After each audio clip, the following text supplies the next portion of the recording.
6 years ago, my best friend pushed me out of the company we built together and took every client with her. Last night at the industry awards, she accepted a Lifetime Achievement Award for MY work. I waited until the cameras were on, slid a single envelope across the table, and said, "Check the signature on page 14. She opened it, and the color drained from her face. The company grew faster than either of us dreamed. Within 2 years, we'd outgrown the little kitchen behind the laundromat. We had a real commercial space, a small staff, and a client list that read like a who's who of the city. Weddings, corporate galas, a senator's daughter's engagement party, if you can believe it.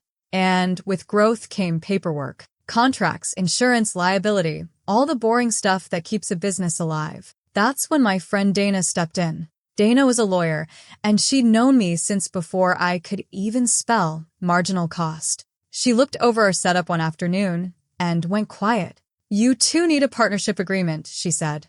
"A real one, not a handshake." "It's fine," I told her. "Chloe and I trust each other. We're basically sisters." Dana didn't laugh. She just looked at me with that look lawyers give you when they know something you don't. "Maya, you're the one creating everything. The recipes, the menus, the techniques, that's your intellectual property. If anything ever happens to this partnership, you need to be protected. I'm putting a clause in there." And she did. Page 14. It said, in dry legal language, that every recipe, menu, and culinary technique I developed would remain my sole property, no matter what happened to the company, no matter who owned it, no matter what. I thought it was silly. I almost told her to take it out. Chloe signed it without reading it. She was on her phone, half listening, laughing at something. "Just paperwork between friends," she said, scrawling her signature. "You're so paranoid, Dana." I signed too, right under her. And I didn't think about page 14 again for years. But here's the thing I noticed that day, even if I didn't want to admit it. When the photographer came by to shoot the new space for our website, he asked who the creative mind behind the company was. And Chloe stepped forward. She smiled her biggest smile and said, "That's me. I'm the talent. I built this from nothing." I stood there, holding a tray of the appetizers I'd spent all week perfecting, the ones that had built our reputation, the ones she was about to take credit for. "Hey," she said later, catching my face. "You okay? You look weird." "Yeah," I said, "just tired." And I let it go, because she was my best friend, because we were a team, because I told myself it didn't matter who got the credit as long as we were building something together. I just didn't know, back then, that Chloe had already started to believe her own story. That somewhere along the way, she'd convinced herself she was the real genius, and that I was just the cook in the back, playing with food while she did all the real work. 3 years in, we were on top of the world. And that's exactly when the world decided to fall apart. It started with a phone call from my mother's doctor. She'd been having headaches for weeks, the kind she kept brushing off. Turned out it was serious. Surgery, recovery, months of care. I was her only child, and there was no one else. So I did what any daughter would do. I packed a bag, told Chloe I'd be gone a few weeks, and went home to sit in hospital waiting rooms and hold my mother's hand. "I've got this," Chloe said, hugging me at the door. "The company's in good hands.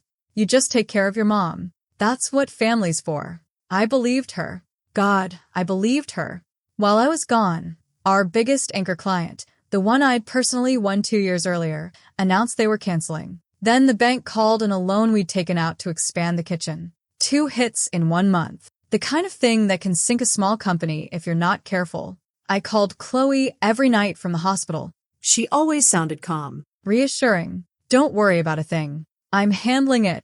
You focus on your mom." And I did.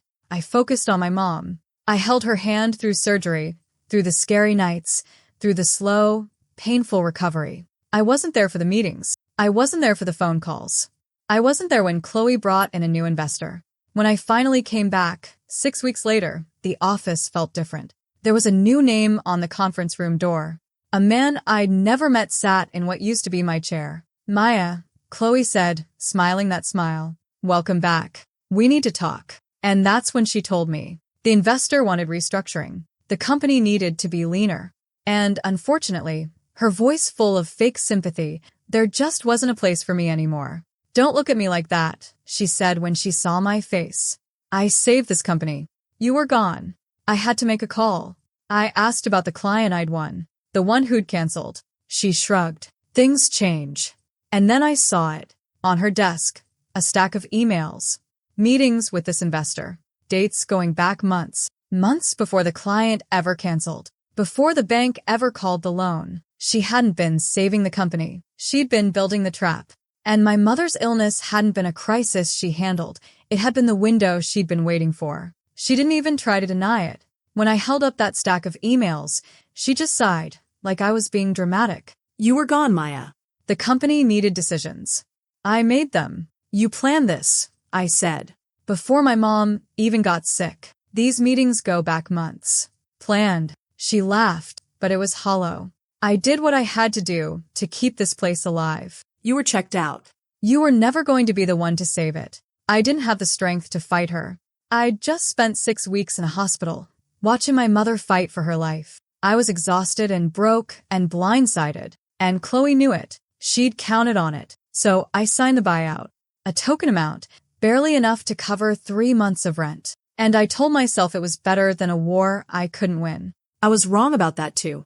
Because the betrayal wasn't done with me. The company kept the name we'd built together. The kitchen, the staff, and the client list. Every single name on it, including the clients I'd personally won with food I created. Chloe kept them all. And then she started talking. Maya was always difficult, she'd say, smooth as butter, to a vendor, to a client, to anyone who'd listen. Great cook, sure, but impossible to work with. Unreliable, not a team player. Honestly, the company's better off. I found out later how far the story had spread, how many people she'd told, how carefully she'd planted the lie, so that when I went looking for work, the doors were already closed. I called old clients. Nothing. I called vendors I'd known for years. Suddenly busy, suddenly cold. One of them, a woman I'd considered a friend, finally told me the truth. "People are saying you got let go for a reason, Maya." "I'm sorry. I just can't take the risk." That's when it hit me. The woman I'd loved like a sister hadn't just stolen my company. She'd stolen my name, my reputation, my place in the industry I'd helped build. She'd erased me so completely that I didn't even exist anymore. And the worst part?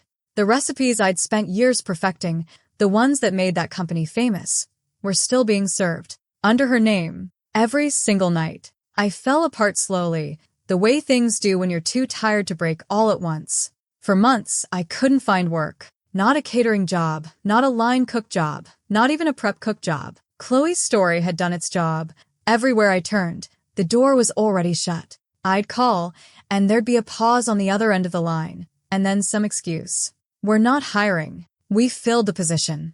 Actually, we've decided to go in a different direction." I knew what the pause meant. They'd heard the rumors. They'd heard I was difficult, unreliable, a risk. I burned through my savings, then my severance, then my pride. I sat in my tiny apartment, eating food I barely tasted, wondering if I'd ever really been good at anything at all. Maybe Chloe was right, I told myself. Maybe I was just the cook in the back. Maybe the magic was never real. It was my mother who finally snapped me out of it. She was recovering, slowly, and she'd watch me visit her with that hollow look in my eyes. One night she took my hand and said, "Maya, You didn't lose your talent. you lost a liar. Those aren't the same thing." I wanted to believe her. I didn't. Then came the day I had to clear out my storage unit, the one where I'd kept boxes of old files, old menus, old notebooks, the whole history of the company we'd built. The unit was overdue and I couldn't afford it anymore. So I went down there with a trash bag, ready to throw my past away. I was halfway through a box of old paperwork when I found it.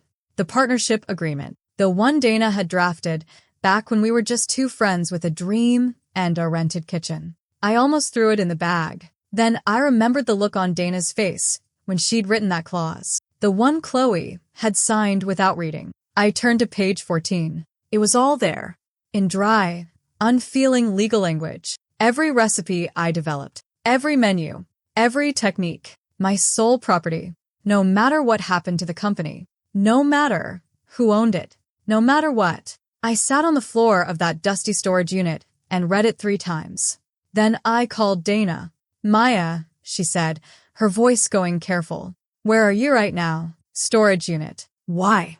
Because I need you to sit down. I'm already sitting. Good. Because that document is enforceable.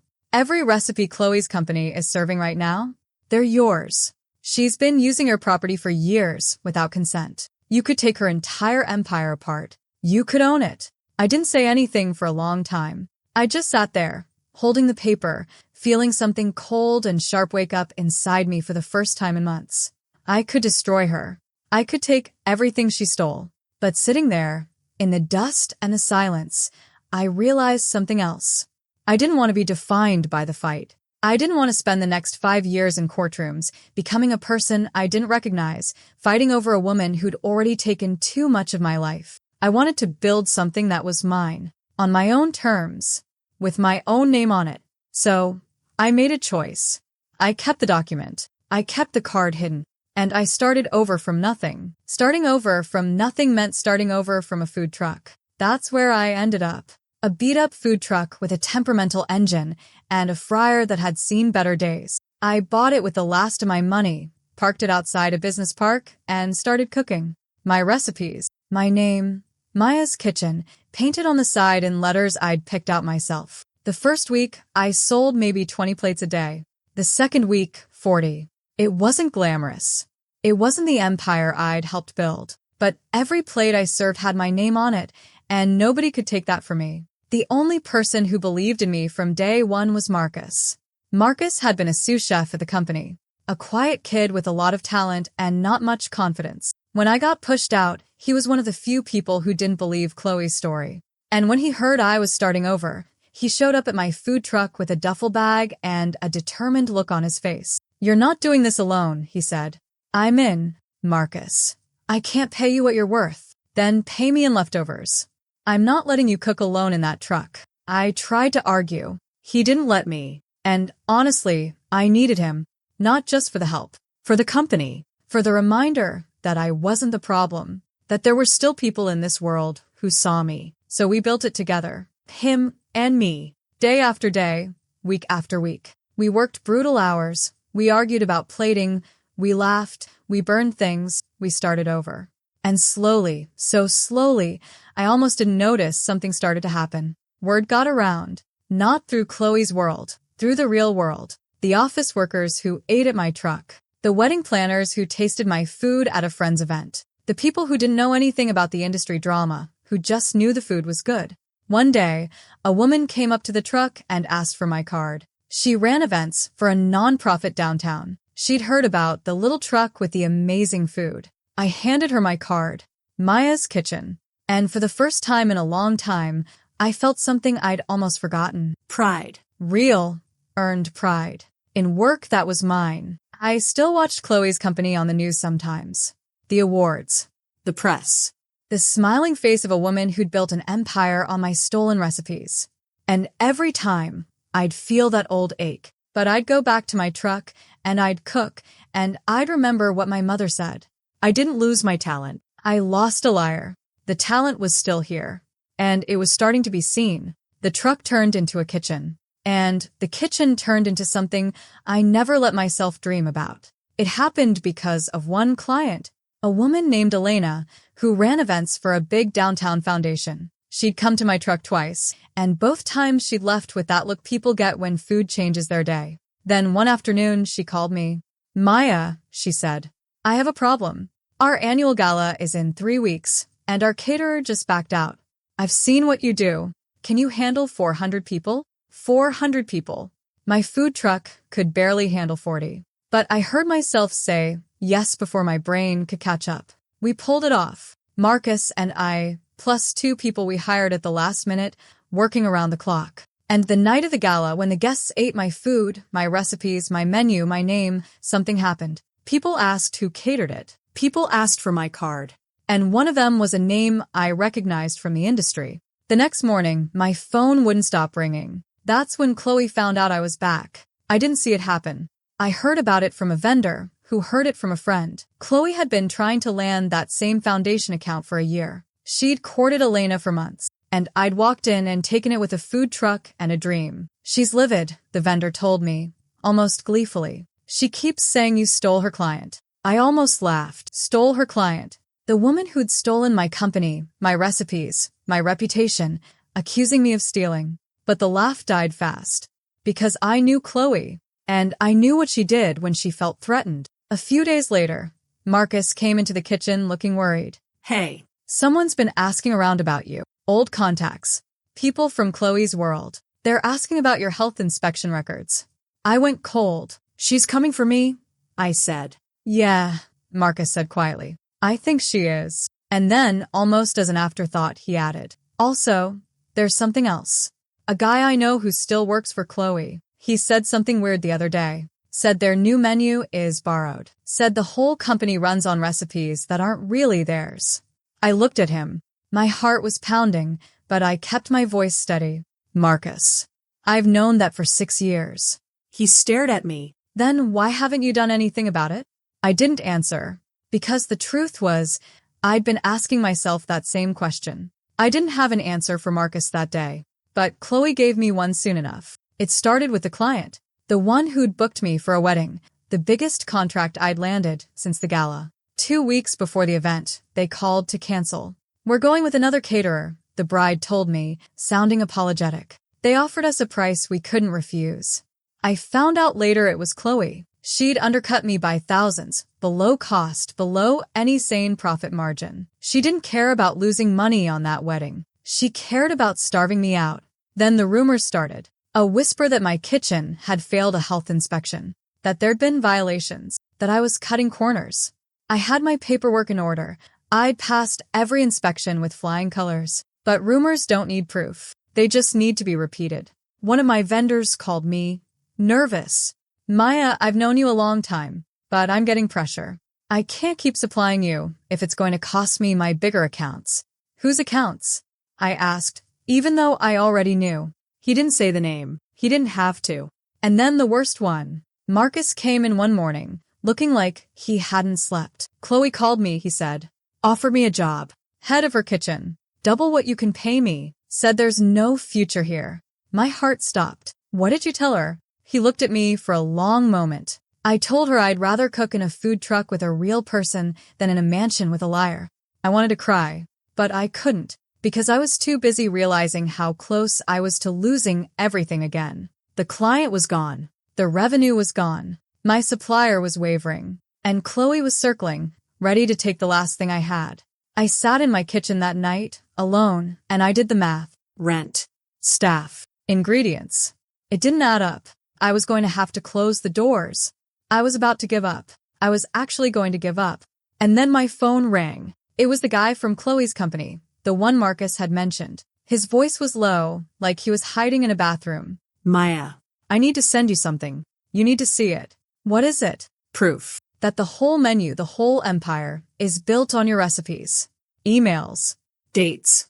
Everything. She's been lying for years, and I'm done being part of it. Then he added, almost like an afterthought. And you should know. The industry is giving her a Lifetime Achievement Award next month. They're going to honor her for work that isn't hers. I hung up, and I sat there in the dark, holding my phone, feeling something shift inside me. The despair didn't disappear, but something colder, clearer, took its place. She was going to be celebrated, on a stage. For my work, my recipes, my life. And I had the proof to stop it. I didn't sleep that night. I sat at my kitchen table with my phone in my hands, reading the emails over and over. Dates. Signatures. Names. It was all there, proof that Chloe's company had knowingly built its entire menu on my stolen recipe. Proof that the woman about to accept a Lifetime Achievement Award had built her empire on a lie. The next morning, I called Dana. I need you to tell me something, I said. And I need you to be honest. I'm always honest with you, Maya. You know that. If I walk into that gala with the original agreement, the one Chloe signed, what happened? There was a long pause. Then Dana's voice came back, careful, almost reverent. She loses everything. The award, the company, the reputation. You could take it all. Legally, you'd be in the right. Every recipe she's been celebrated for is yours. And if I don't do it, then she gets crowned. And she keeps your work forever. I closed my eyes. 6 years. 6 years of watching her take everything from me. 6 years of being erased, humiliated, pushed to the bottom. I made my decision. No lawsuit, I told Dana. No war. I'm not going to spend years in courtrooms fighting over her. I'm going to do this one thing, one clean moment, and then I'm done. Dana understood. She'd known me long enough to know what I meant. I went to the storage unit that afternoon. The box was still there, where I'd left it. I took out the partnership agreement, turned to page 14, and pressed it flat. Then I found an envelope, plain, white, nothing special, and I slid the document inside. I wrote one thing on the envelope in my own handwriting. Page 14. I held it in my hands for a long moment. 6 years of my life, folded into a single envelope. The gala was in 3 weeks, and thanks to the foundation account I'd landed, the one Chloe had tried so hard to steal, I had a seat at the table. The same table where she'd be accepting her award. I didn't tell anyone my plan. Not Marcus. Not my mother. Just Dana, who'd helped me put the pieces together and who promised to be there if I needed her. The days before the gala passed strangely. I felt calm, almost serene. I'd spent 6 years afraid of Chloe, afraid of being seen, afraid of losing the last scraps of my dignity. But sitting there with that envelope, I realized something had changed. I wasn't afraid anymore. I'd stopped being the woman who let Chloe take the credit. I'd stopped being the woman who waited to be seen. I was about to make myself undeniable, and the whole industry was going to be watching. The night of the gala, I wore a dress I'd bought with my first real paycheck from the truck. It wasn't designer. It wasn't expensive, but it was mine, bought with money I'd earned with my own hands, and that meant more to me than any label. I walked into that ballroom, and I felt the eyes on me, the whispers. People in this industry knew my story, or rather, they knew Chloe's version of it. The difficult one. The unreliable one. The one who'd been pushed out for a reason. Chloe saw me before I saw her. She was across the room, surrounded by admirers, holding a glass of champagne like she'd been born with it in her hand. When our eyes met, she smiled. Not a warm smile. A smile that said, "Look at you. Still here. Still nothing." She made her way over, and the crowd parted for her like she was royalty. "Maya," she said, "sweet as poison. I didn't expect to see you here. I heard you're running a little food truck now. How quaint." "Hello, Chloe." "You know," she said, leaning in, her voice dripping with false sympathy, "I always wondered what happened to you. I guess some people just don't have what it takes. But hey, the truck thing is cute." "Really? You should be proud of yourself." I didn't flinch. I didn't argue. I just smiled back. "Enjoy your night, Chloe." She laughed, tossed her hair, and walked away, back to her admirers, back to her champagne, back to her moment. She thought she'd won. She thought I was still the same woman she'd pushed out 6 years ago. She had no idea what was in my bag. The ceremony started. Awards were handed out. I sat at my table, calm, watching. And then it was time. "Our next honoree needs no introduction," the host announced. "A visionary. A pioneer. A woman who built an empire from nothing. Please welcome Chloe." The room erupted. Standing ovation. Cameras flashing. And Chloe walked to the stage like she owned the world, because she thought she did. She accepted the award. She held it up. And then she gave her speech. She talked about her recipes. Her vision. Her empire. She talked about the late nights, the sacrifices, the genius it took to build what she'd built. Every word was a lie. Every recipe she described was mine. Every dish she celebrated had come from my hands. I sat there listening and I didn't move. I let her have her moment. I let the applause peak. I let her believe she had won. And when the applause finally died down, when the room was settling back into their seats, when Chloe was standing there glowing with her award in her hands, I reached into my bag. I pulled out the envelope. I slid it across the table. It came to a stop in front of the empty chair beside me, the chair where Chloe's seat had been before she'd gone up to accept her award. She was still on stage. But she saw me. She saw the envelope. And something in her face flickered. Just for a second. I didn't say a word. I just waited. And then, in the silence, I spoke. Quietly. Clearly. Loud enough for her to hear. "Check the signature on page 14. For a moment, nothing happened. Chloe stood on that stage, award in hand, staring at me across the ballroom. The silence stretched. People started to look between us, confused. And then she laughed, a nervous, brittle laugh, and said, "I'm sorry, what?" Page 14, I said again. Of the partnership agreement. The one you signed without reading. Check the signature. She knew. I could see it in her face the second I said it, the way her smile froze, the way her hand tightened around the award. She knew exactly what I was talking about. She'd just spent 6 years convincing herself that document didn't exist. She came down from the stage. The room was dead quiet now, every eye on her. She walked to my table, reached for the envelope with a hand that was starting to shake, and opened it. She read page 14, and the color drained from her face. I watched it happen, the exact moment her world collapsed. She read the words she'd signed years ago, in a kitchen behind a laundromat, when it was just paperwork between friends. Every recipe, every menu, every technique, my sole property. No matter what happened to the company, no matter who owned it. She looked up at me, her mouth opened. Nothing came out. Every dish you were just celebrated for, I said, quiet and calm, is mine. Every recipe, every menu, the empire you built, it's built on my property. And I have the legal right to take all of it. Shut up, she hissed, her voice cracking. Shut up, you don't. I have the original. I have the emails. I have the proof that you've been using my work for 6 years without consent. She grabbed for the envelope. I let her take it. It didn't matter. I had copies. She stood there, clutching it, her eyes wild, looking around the room at all the people watching, all the cameras, all the witnesses to her moment of glory turning into her moment of ruin. You can't do this, she whispered. Not here. Not like this. I'm not doing anything, Chloe. I'm giving you a choice. She stared at me. Publicly credit my work. Tell this room the truth, that the recipes, the menu, the empire are mine. Or I release this document to the press and to legal counsel, and I take everything you stole. She looked at the envelope in her hands. Then at me. Then at the room full of people who had just applauded her.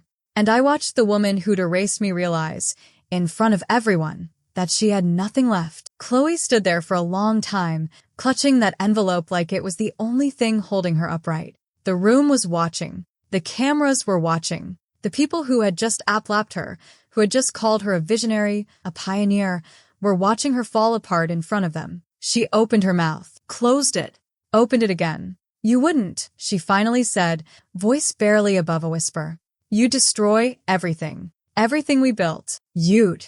We didn't build it, Chloe. You stole it. There's a difference. She flinned like I'd slapped her.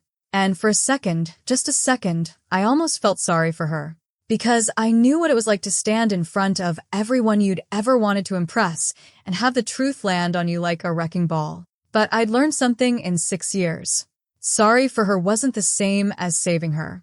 I'm not asking you to grovel, I said, quiet enough that only she could hear. I'm asking you to tell the truth. Right now. In front of these people.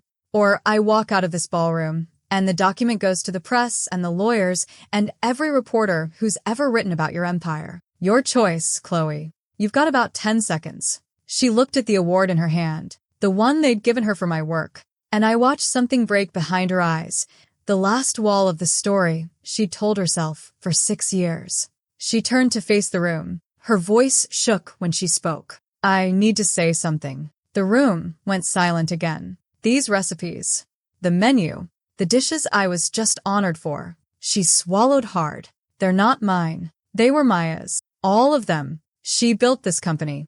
I just took it. You could have heard a pin drop. Somewhere in the back, someone gasped. The cameras kept rolling. Chloe set the award down on the table, like it had suddenly become too heavy to hold. She didn't say anything else. She just walked out of the ballroom and nobody stopped her. I didn't watch her leave. I'd spent 6 years watching her. I was done with that. The aftermath was strange. Words spread fast, faster than I expected. The story hit the industry like a wave. Suddenly, everyone who'd whispered that I was difficult and unreliable was very quiet. Suddenly, the clients who'd turned me away were calling back. The vendor who'd cut me off was apologizing. The wedding I'd lost, the one Chloe undercut, came back to me, at full price, with an apology written all over it. Chloe's company didn't collapse overnight, but the shine was gone. The contracts dried up. The respect shifted. And the truth everyone had known, somewhere and pretended not to, was finally spoken out loud. I didn't destroy her. I could have. I had the legal right and the proof and the whole industry watching. But I'd made my choice years ago, in a dusty storage unit, sitting on the floor with a document in my hands. I didn't want to be defined by the fight. I wanted to be defined by what I built. So I took what was mine, and I let the rest go. A year later, Maya's Kitchen has a real storefront now, a real staff, a real name that people say with respect. My name, on my work, in my own handwriting. Marcus is my head of kitchen, and he still tells people he'd rather cook in a truck with a real person than in a mansion with a liar. My mother came to the opening. She stood in the doorway, looking at my name on the glass, and she smiled the way she did when she was proud of me. "See," she said, "you never lost anything that mattered." I think about Chloe sometimes. Not often. I heard she sold the company, the one she'd stolen, and moved somewhere far away, where nobody knew her story. I don't know if that's mercy or punishment. I don't really care anymore. Because here's the thing I learned, sitting in that ballroom with the cameras rolling and the truth in my hands. I spent 6 years waiting to be seen, waiting for someone to give me the credit I deserved, waiting for the world to notice the woman behind the food. And in the end, I didn't need the world to notice me. I needed to stop hiding. I needed to stop letting someone else wear my name. The signature on page 14 was never about revenge. It was about the one thing Chloe could never take from me, no matter how hard she tried. My name, my work, my story. And now everyone knows it.